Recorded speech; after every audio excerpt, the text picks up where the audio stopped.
1,400 years ago were remarkable. For example, the ancient Greeks believed that the Milky Way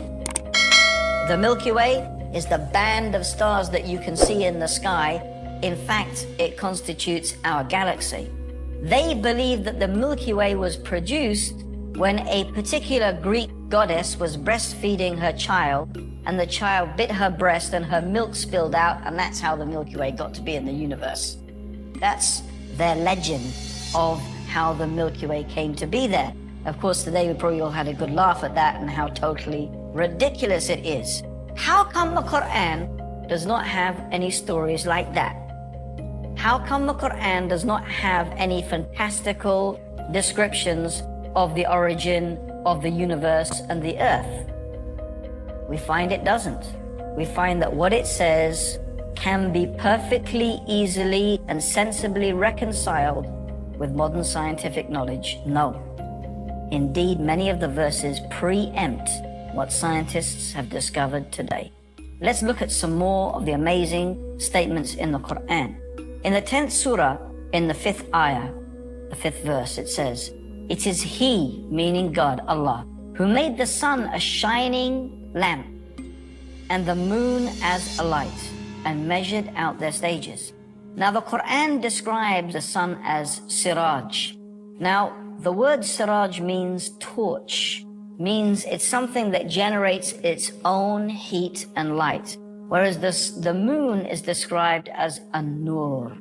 Now a nur means a light that is originating from another source, and of course this is the correct understanding. The moon reflects the light of the sun. It's common knowledge today, but not necessarily so in the time of the Prophet Muhammad. Let's see what one of the respected cosmologists and scientists in the field of astronomy had to say when he was shown some of the statements in the Qur'an concerning his field of expertise.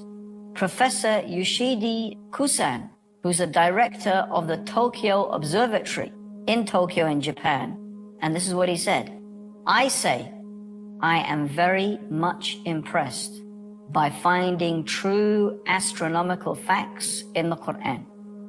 And for us modern astronomers who have been studying a very small piece of the universe, we have concentrated our efforts for understanding that very small part. Because by using telescopes, we can only see a very few parts of the sky without thinking about the whole universe. So by reading the Qur'an and by answering to questions, I think I can find my future way for investigating the universe."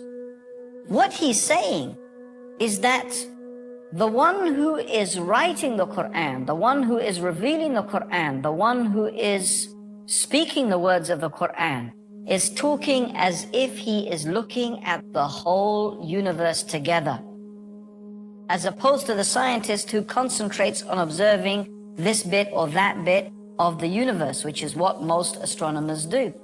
Who is it that sees the whole universe altogether? Who is it who sees all things in all places, in all times, except Allah, the Mighty, the Wise? So these are some of the amazing scientific facts, and we're going to move on also to another area that particularly interested me, because when I was at school, one of the subjects that I studied was geography, and a sub-subject of that was, of course, geology. And I do remember when I first read the Qur'an 20 years ago, and it was reading the Qur'an that motivated me to embrace Islam. One of the things that stuck in my head, and I remember it until today, was coming across the descriptions in the Qur'an of mountains. So let's go through some of the things the Qur'an says about mountains. For example, in the 78th surah, in verses 6 to 7, Allah says, "Have we not made the earth an expanse and the mountains stakes?" The word that is used here is otad. Otad, meaning stake, is like the peg of the tent. So the peg of the tent goes in